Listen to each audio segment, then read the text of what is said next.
台灣大小事 ，GDP 創新高，卻讓你更難買房嗎？先說結論哦，台灣越變越有錢，但是台灣變有錢的方式卻跟大部分的台灣人沒什麼關係，除非你就是台積電嘛，你就是半導體嘛，你就是電子業嘛，或是你滿手這種相關的股票嘛，不然的話，你現在應該只會覺得台灣居大不易哦。嗨，我是買房阿元，訂閱買房阿元，我先祝你老了有房也有錢。我們上一次影片聊了高雄捷運旁邊將出現新的百貨世運京站哦，如果你還沒看過的話，可以看一下。那今天我想跟你討論經濟成長創新高，你怎麼感覺越來越窮？這次我們來聊一個新聞，標題我念一下：經濟成長創39年新高，70%上班族領不到平均薪資，租屋外食族喊苦。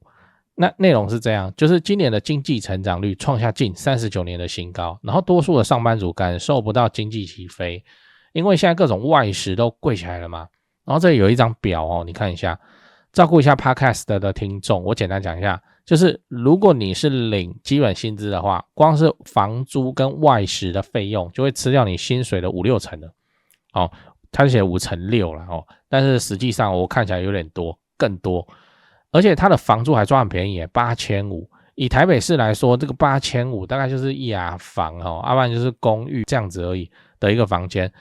所以我們在非電子業上班族的這一頭的話，看到真的是台灣居大不易哦。但是你看我劃線的地方，2026年第一季 GDP 成長率達 13.69%， 創下39年新高。林老師有沒有？現在就是台灣島創島以來最有錢的時刻。不止股票4萬5哦，然後第一季的 GDP 成長率超過 13%，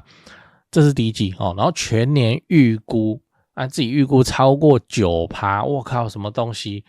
那超級誇張的嘞！這個我要講一下，這個就是台灣的國運，你知道就賭到了。我們會說一個人撞大運哦，那就是潑天的富貴突然就降臨在他身上，他什麼也沒做啊，對不對？現在這一波 AI 哦，理解起來就是台灣的國運，運氣就突然超好。超級好，為什麼不知道哦？那過去你不要說沒有好不好？那個台積電之前也是這樣子勤勤儉儉這樣刻苦一路走過來其他行業就不刻苦哦，其他行業也是沒有再繼續投資，沒有再繼續培養人才嘛，通通都有啊。那為什麼是這一次飛成這樣？然後薪資平均數是48674元，並且年成長率達到 2.74%。所以看起來很好啊，我告訴你，官員看數字，他就會覺得很好，就是說，哇，這個領導有方，這個英明神武，你看，這個經濟成長成這樣，然後薪資的平均數也在成長，我做的超好的啊，超棒的啊，就會變成這樣。但不要忘了中位數，另一個數字，你平均數又有那個嘛，什麼平均起來只有一顆蛋蛋的問題嘛，那中位數你數過來的這種，就更真實，中位數只有多少？39000。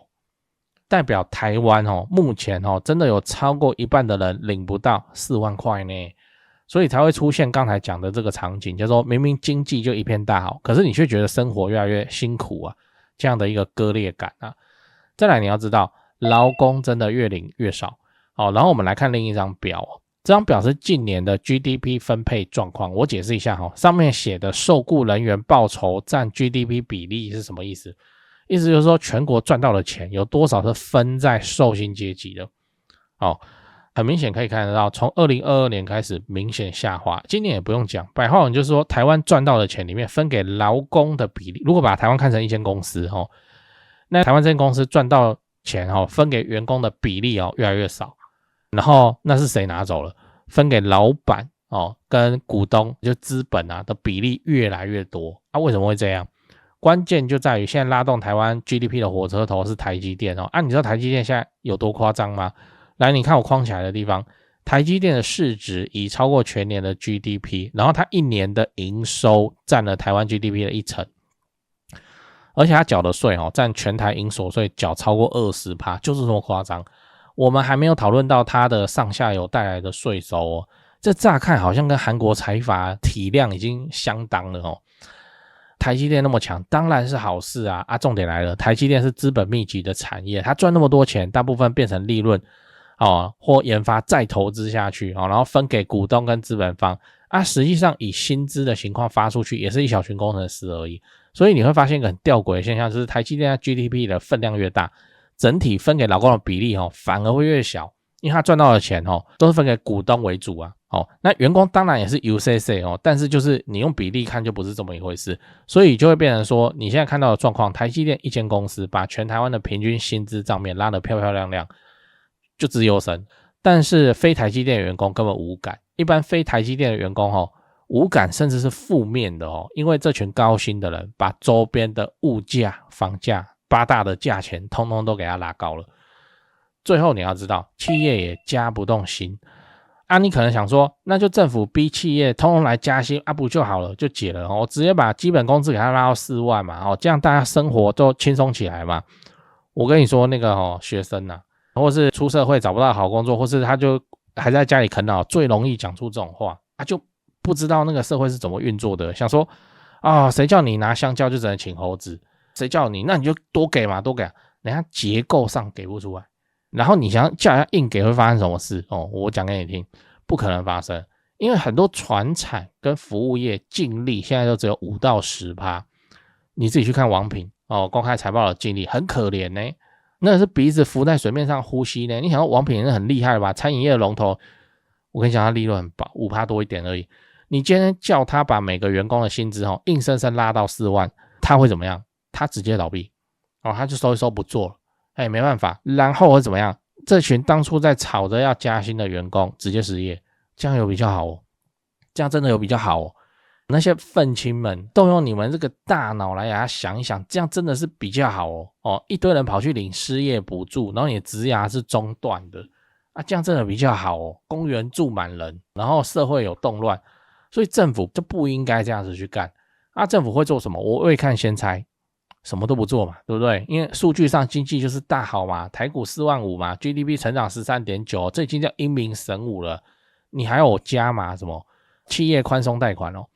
像是疫情期間那無息借給每個人10萬塊還是再來個普發1萬、普發3萬、普發5萬難啊。那回到房地產這件事情，你認為帶來的影響是什麼借用一下《道德經》裡面講的，天知道損有餘而補不足，人知道則不然，損不足以奉有餘。這意思是什麼？就窮者越窮，富者越富有資產的人資產會靠着就因為通膨的關係就莫名其妙就跑上去了，越墊越高只認領薪水沒有資產的人就被通膨一點一點的怎麼樣剝削掉。所以回到房地產你的薪水不會因為政府喊漲就在那邊漲但是房價跟房租卻會跟着通膨一路向上就變成你的惡性循環，不是台灣的惡性，是你的惡性循環。領薪水就是這樣嘛，房租漲，你每個月要拿出更多的錢出來繳，能存的錢越來越少存到頭期款這個目標房價又漲上去了，就越來越遠所以我會建議你啦不滿意可接受你就要上了能進場就進場，先求有再求好，寧願買一個你能負擔的小宅小坪數先卡進去先站上資產這台車也不要在租屋市場裡面被房租跟外食慢慢吃乾抹淨，然後想說沒差我就等繼承就好那讓自己至少變成有資產的那一邊，下一次通膨大浪又來的時候，你會覺得說哎呀好沒關係把我衝上去吧因為你已經踩在資產的這艘船上了。講完了我整理一下，今天我們講了經濟成長創新高但是多數人卻越來越窮的矛盾現象。我先討論了 GDP 的成長然後也討論了平均薪資跟中位數薪資之間的差異是怎樣，然後也講了台積電拉高平均薪資，但是我們其實沒有變得更有錢這個事實。我說工薪階級還是你身上股票很多你股票一大堆，你還看買房元，不很奇怪？你去看股票台結論就是你的薪水不一定追得上通膨，但是房租跟房價卻會跟上。與其就是繼續觀望，不如就在能力範圍裡面先卡進資產那一邊。你至少不要讓自己一直被租屋市場追趕就對了啦。我跟你說，房租還要再漲的，還要再大漲的只要那個租屋補貼那最後我想問你，你去年加薪有沒有超過 10%？ 沒有，我們公司不加薪的B 有，我靠股票自主加薪C 有，感謝房地產幫我加薪。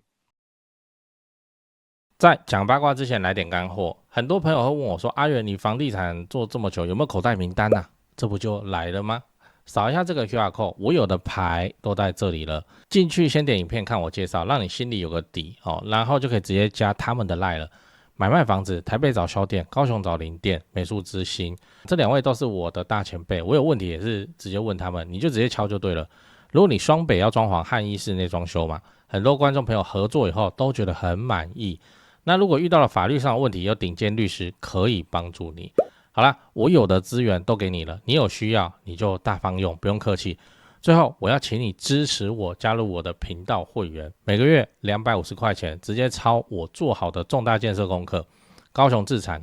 老會員都跟超過1年了，沒料的話大家早就跑了。最後也不要忘了幫我按下訂閱按鈕。YouTube 的後台跟我說有 74% 的觀眾還沒訂閱，這樣都能超過5萬人支持。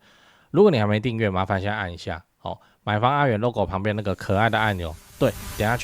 去就對了。這樣我離10萬訂閱又更近一點，拍片的動力也會暴增。按好了嗎？感謝你這麼挺我，祝你老了有房又有錢。講八卦講八卦。台灣現在的情況就很像那句順口溜，就是榮華富貴沒有我，全球暖化卻怪我，這樣就是錢就是他們賺走，那一票人賺走然後他們帶來的這種經濟成長我跟你說，通膨是一個經濟體一個發展中的經濟體必然會產生的現象，因為你市面上流通的錢不夠用，你知道這個以前舉過例子不解釋了，造成什麼情況來，我們講那個不婚不生不婚不生怎麼來的？當然東亞人尤其是東北亞都有一個通性，像日本、韓國少子率都在積極的降低好，可是我們考量一個很現實的情況，就是說按一個北漂上班族，他的房租跟外食費直接吃要像我這個影片裡面講的 56% 好了，你剩下的錢繳那個網路費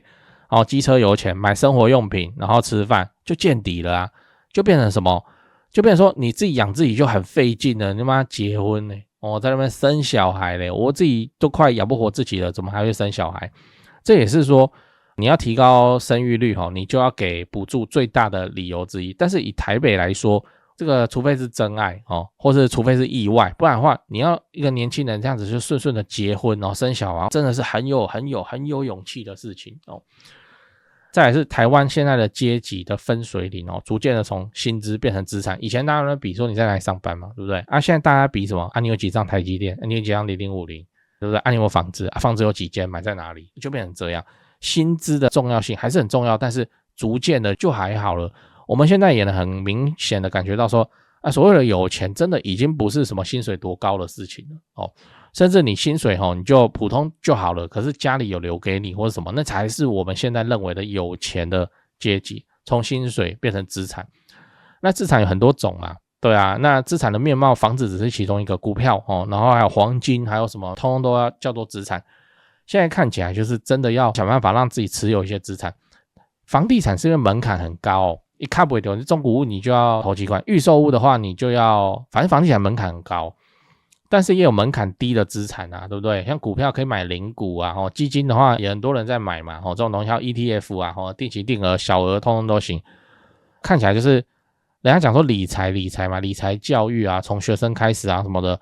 以前我們都不會聽到這個話，就覺得說學生就是努力念書，然後考個好學校，然後出來的話到一個好的公司裡面去上班。以現在來說就是台積電版本嘛。OK， 現在好像連台積電的人自己都在積極的做資產配置，他也不是全靠薪水資產配置要麼買房，要麼買股票，要麼這些。所以說階級開始替換了，就從高薪階級逐漸就被那個資產階級給競爭掉了。然後資產階級廢的對不對？又不做事，又不是什麼那個綜合能力也很低，那智商好像有問題，可是他有房子可是他有一大堆股票他就變成資產階級我跟你說，一個帝國的末日大概都是長這個樣子就是那個生產率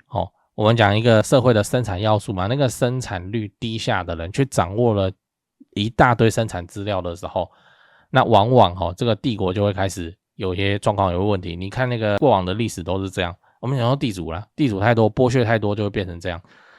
好，然後再來是有房的人怕跌，沒房的人怕漲嘛。那政府現在的態度是兩邊都不敢得罪，因為房價漲確實會造成什麼？人家在罵炒房政府，然後就不好選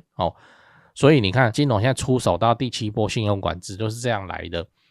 這個叫做不想讓房價繼續漲。而且金融也直接講，他要房地產怎麼樣軟着陸，堂堂央行总裁自己講出來軟着陸那有房的人我們就怕跌嘛，就是覺得說，哎呀，這個房地產佔我的那個資產的部位太大了，那如果它跌的話，這是相當不好受。然後台灣的房屋自有率又超過 80%， 這些都是票呢，所以政府是兩邊不敢得罪。他如果要為了幫他平衡通膨的話，對不對？他讓房價溫和的上漲，我講的是溫和就是說每年通膨 2% 多，那房價大概也來漲個 2% 多，那都沒事情這件事情就不能做了會影響選群。那沒房的人怎麼樣這是服務沒房的人但是他另一邊就是忽略掉這個800多萬戶這個有房的人的需求這些800多萬戶，那你就自己想辦法然後通膨這件事情是這樣，通膨就不會寄通知給你，你知道，他不會像我們收到一個地震簡訊，全台灣同時收到，然後就說什麼從即日起然後就開始通膨要調整，不會，他就是說怎麼便當那邊漲5塊，那邊飲料那邊漲5塊，慢慢就跌起來了。這就是通膨無聲的殺手就對了，他就會去偷你的錢，然後就一直偷一直偷。如果你的薪資啦如果你的資產啦都沒有往上走的話，真的就會被通膨怎樣開始扯到所謂人生的後腿，你就覺得說這1-2個月日子好像跟以前也沒什麼差異好繼續，然後過了1年2年以後，你就發現奇怪，是不是哪裡怪怪的？就是這樣這個就是通膨它實際上發揮作用的時候長這樣。就人家講說細雨潤無聲就沒有聲音了就是慢慢的侵蝕掉你的購買力它就是讓你同一筆錢這樣能買到的東西就越來越少。那面對現在台灣這個經濟這個樣子，我的建議是什麼？我的建議是讓自己持有資產讓自己持有資產來對沖這個風險，不然怎麼辦能買房就買房現在房地產冷盤都有以前不會釋出的好東西可以挑像那個美術資訊又來 po 了傳家寶等級。我跟他講說這間讓我去拍，所謂的傳家寶等級，所謂下金蛋的鵝長什麼樣子那種房子都跑出來了，那個在房價大好的時候怎麼可能會拿出來賣？好，那如果你還夠不到買房的門檻的話，那你自己看你看誰搶你去做他的股東對你看到那個你自己心情會好很多，就是你看到台積電員工分紅又拿多少，然後你現在就寬慰自己說沒關係，我是他們的老闆就這樣。那你站在資產的列車上，應該就比較平衡了。至少資產在上漲的速度會超過通膨。你看我們這次的漲幅，還有不是說台灣通膨跟股票市場一起來那短時間之內給它從3萬漲到4萬5，這很誇張的漲幅。通膨沒有那麼劇烈啦，如果真的有那麼劇烈的話就有小鬍子這種人物會跑出來了。